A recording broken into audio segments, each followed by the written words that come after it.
Hello everybody, this is Sayantan Mukherjee. I'm going to give a talk titled CCA Secure ABE using Tag and Pair Encoding. This is a joint work with Professor Olivier Blazy. So let's start with the definition first. Predicate, a predicate function a predicate is a binary function with a single bit of output. So that means a predicate function given x and y either evaluated to 0 or 1. If it is evaluated to 1, we say that x and y satisfy each other. If it is evaluated to 0, we say that x and y do not satisfy each other. Now we to achieve this kind of predicate evaluation in the encrypted domain, predicate encryption was introduced. So for that particular predicate, so a predicate encryption is defined using four probabilistic polynomial time algorithms: setup, keygen, encrypt, and decrypt. Setup outputs public parameter and master secret key. Keygen, given a key attribute, outputs a secret key skx. Encrypt takes a ciphertext attribute and a message and gives out a ciphertext. Now decrypt takes the secret key and decrypt takes a secret key and a ciphertext and outputs the message if r of xy equal to 1. That means if x and y satisfy each other, then the decryption gives back the message. If they do not satisfy each other, in that case it outputs bot, some random quantity. Now one can think of identity based encryption as a probable example of this kind of primitive. Now in case of identity based encryption, the encryption, a message is encrypted for a particular user. Now that particular user with that particular identity can only decrypt the ciphertext and get back the message. Others with different identities cannot decrypt the ciphertext. So that means identity based encryption is a basically uh, uh, encryption function with predicate equality. Okay, if id and id dash are same, then one can decrypt, otherwise one cannot decrypt. So so there are several predicate encryption constructions available in the literature. So a lot of them are group based construction. Now in case of group based predicate encryption constructions, ciphertext and keys are usually group elements. um, Atrapadung and Wojtekwi independently observed that these group elements, if we consider their exponents, a very nice looking properties uh, comes up, right? So that actually takes part in the predicate encryption construction. So think in this manner. So the ciphertext and keys are basically group elements. If we consider the exponents of those particular group elements, so there has to be some structure in them, and those exponents are basically called the encodings. Now from that encoding, Achabadung and we independently gave compilers to give predicate encryptions. So that means, so their works were basically twofold. First, they came up with encodings, and then came up with a particular compiler and used that compiler to take the encodings to predicate encryption, CPA secure predicate encryption. Right now, their work independently defined two different encodings. One is called predicate encoding, another is called pair encoding. In case of predicate encoding, the Wojtekwi's predicate encoding, they can support single randomnesses in the key as well as in the ciphertext. In case of pair encoding, however, they could support multiple randomnesses in the key as well as in the ciphertext generation.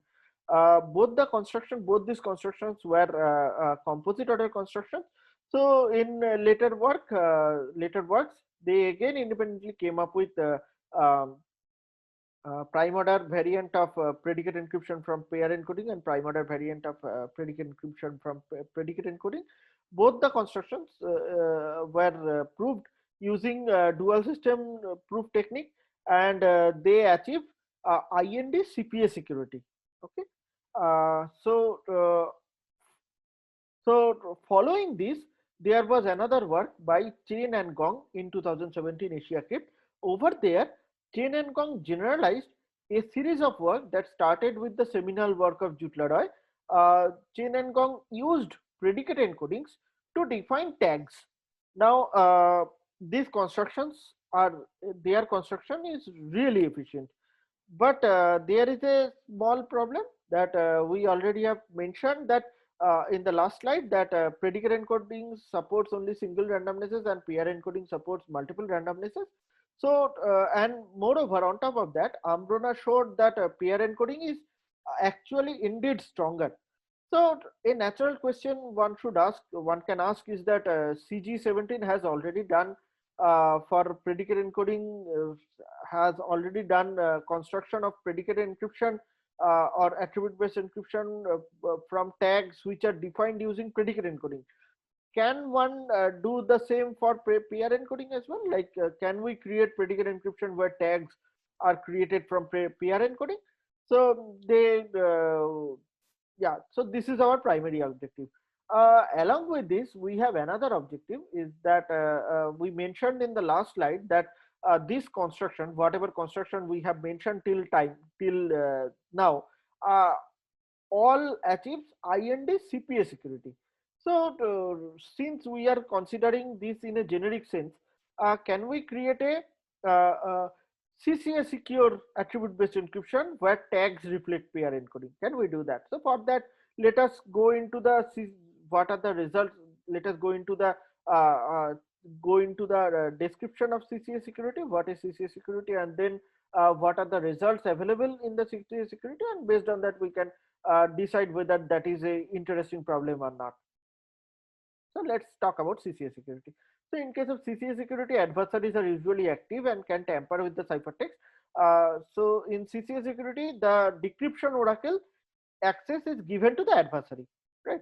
So since CCA security strong models such stronger adversaries, they are usually harder to achieve and requires more attention, because since they are more close to the real life scenarios. So there are generic ways to convert CPA secure attribute based encryption to CCA secure attribute based encryption, like verifiability based approaches are there, but they are really inefficient. There are more approaches like NIZK based approach is also there, but that is also very inefficient. Uh, Now, CMP17 in Indocrypt 2017, Chatterjee, Mukherjee, and Pandit came up with a CCS efficient CCA secure PR encoding based ABE. So what they did, so now I'm going to talk about CMP17 because their construction was quite efficient. They didn't introduce very heavyweight additional tools, but still they could achieve CCA security, and we want to achieve similar CCA security, or rather we want to achieve CCA security in similar manner. Can we do that? Okay, that is our aim. So for that, let's go into CMP17. So CMP17 is basically an extension of Arthropodon 16 paper. So let's first talk about Arthropodon 16 a little, then we'll go into CMP17. So firstly, let me to mention here, this is not a real construction of Arthropodon 16. This is just simplified for presentation. Yeah, and that's it. So what is this? The MSK takes some MSK is defined using some vectors. Master public key is basically some evaluation of those vectors, some function of those vectors. The secret key is computed in this manner. So this is a identity based encryption that we have mentioned here, that we have presented here for simplicity. So secret key is defined using alpha, which is the master secret key, alpha plus W1 plus X into W2 into R, the Bonobo hash basically. So cipher secret key is constructed in this manner, ciphertext is constructed in this manner, the message is encrypted here, right? So this is the blinding factor. So during decryption, we are supposed to get back the blinding factor so that we can cancel this and get back the message. Now in this construction, getting back the blinding factor is very easy because we can pair this and this, right? But in usual case, it is not that simple because there will be a lot more components in the ciphertext, lot more components in the master public key. So we'll just for decryption we just write it in a more general term. So this decryption basically is evaluated in this manner as a pairing product. over there this EI basically comes from the encoding, the pair encoding that is given actually. So from this equation one can take this multiplication inside and define. So from skx one can define sk hat, right? Now why we are doing this? Because CMP actually use this structure. That is why we are also showing this, because we are creating ground to go into CMP directly. So now the CMP construction. So what did the CMP did? The additional stuff, what exactly CMP did, I have colored it in cyan. So you can see that V1 and V2 they chose additionally, and also they defined some function of V1 and V2 in terms of A and B. And their intuition is that they created the CPA secure ciphertext, then they created a hash of it, CPA secure ciphertext, which is eta. Then they evaluated another hash on that eta using the same randomness that is used in the blinding factor. Okay, so this is their basically construction. Now this C0 dash is provided as a part of the CCA secure ciphertext. Now, as a authentication to ensure the authenticity or integrity of C0 dash, they have evaluated one OTS also, OTS signature also. Okay, so this is basically their construction, CMP's construction. Now see that, observe that there is one additional component available, C0 dash. Now one must have to verify C0 dash or cancel C0 dash.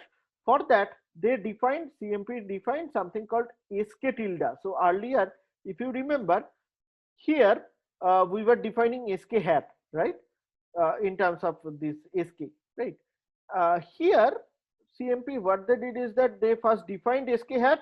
From SK hat they defined SK tilde, and they use this SK tilde to evaluate this blinding factor. Okay, so this is basically their work. So we are gisting, we are briefly summarizing what exactly CMP did. What CMP did is that, suppose there is this ciphertext which has L+1 component and the secret key has M component. Let's create a commitment of the CTCPA, all the ciphertext. Let's create a commitment which is eta, which we have computed using collision resistant hash function, and then use this eta to evaluate a Bonoboian hash and randomize it using S0. Okay, to define C0 dash. Now this C0 dash ensure nobody can change the C0 dash by giving one signature on C0 dash as well. Okay, so this is basically the idea of CHK transform.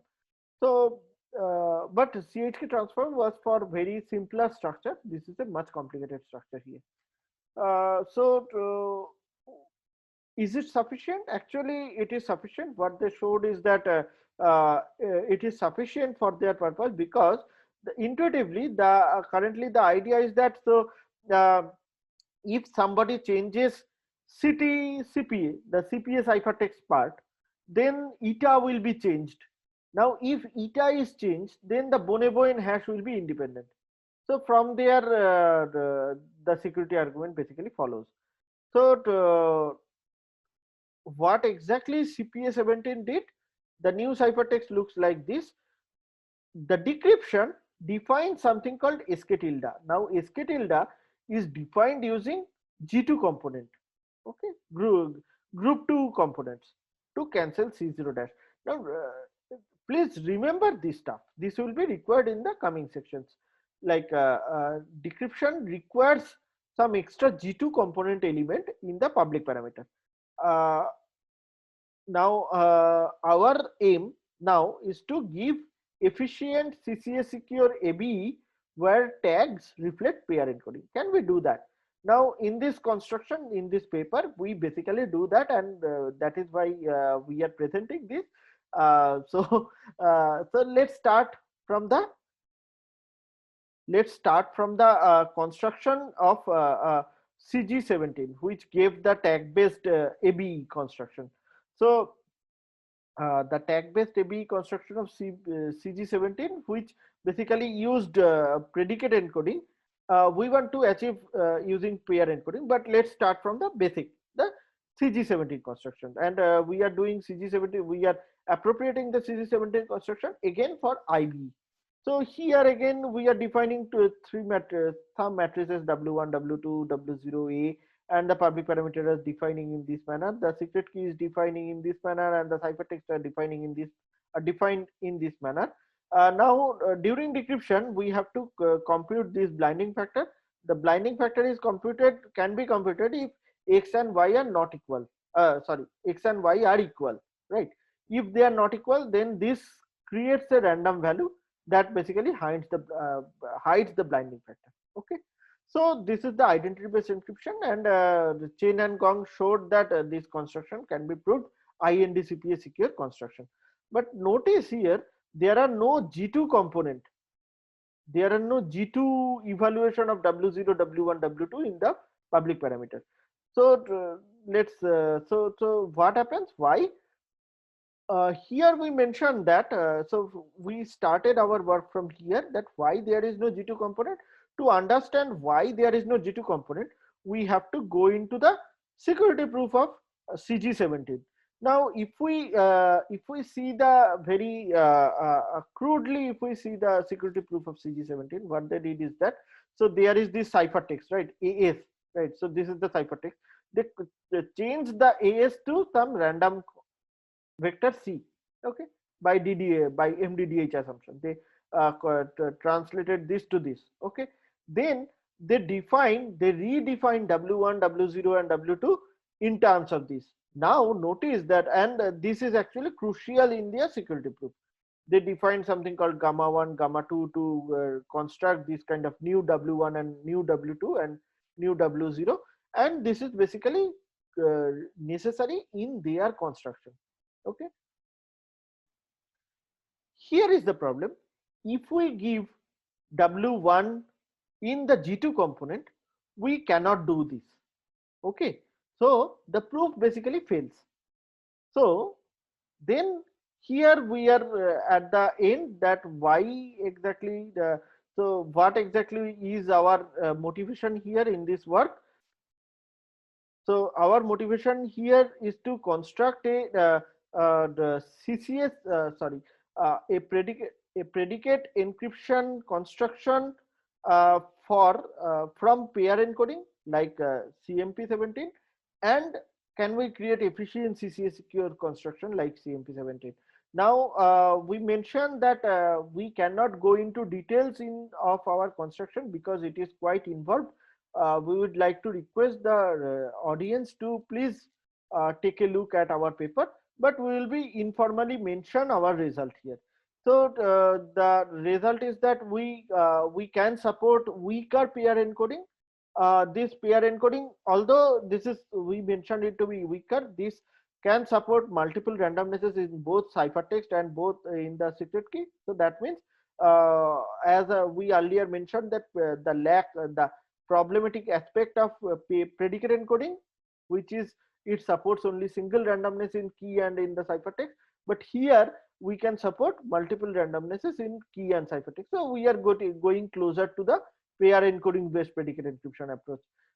However, we mentioned that this pair encoding is a bit weaker than standard pair encoding approach. For that, please take a look at our paper. Now here we defined some gamma defined defined by some small gamma 1 to gamma n, and then what we do is that we add an additional component, additional group component, additional ciphertext component, which is basically evaluation of the pair encoding, the pair encoding on the randomness and the capital gamma. Okay, so then since this additional component is given in the ciphertext, we had to modify CG17 as well to support this kind of presence of ciphertext, new ciphertext component. This also calls for modification of security as well, and we have the security is quite involved, and we are not going to discuss about it here. This actually gives extended CG17 with multiple randomnesses. So we are getting close with the pair encoding, right? So our primary motivation is achieved, our primary aim is achieved. Now, what about CCA security? So here we mentioned that earlier we mentioned when we were presenting CMP17, we basically took the CMP17 and presented it in a very simple manner. Uh, Astonishingly, that simple manner actually works with our construction. Whatever extended CG17 construction we came up with, that particular modification actually works with that sits really well that with the our construction, and we add b v0 v1 vectors, and then we can give out this as the public parameter, and we define similarly to CMP17 we can define this manner. We define the hash of CPA ciphertext as eta, then we use this eta to define a BB hash to construct CTCCA. So this is very similar to CCA CMP paper, but the CMP paper used the flexibility of Atrabadung's construction, like Atrabadung's pair encoding based construction. However, here we can reuse the security argument of CGW15. We can modify the security argument of CGW15 and use it for our purpose. So this is again our observation, and we show that this works, and this is sufficient. This is in fact sufficient for our purpose, and we construct the efficient CCA secure attribute based encryption from tag, where the tags are defined using pair encoding. And thank you for listening. For any question, please attend my talk in the scheduled time. Thanks a lot.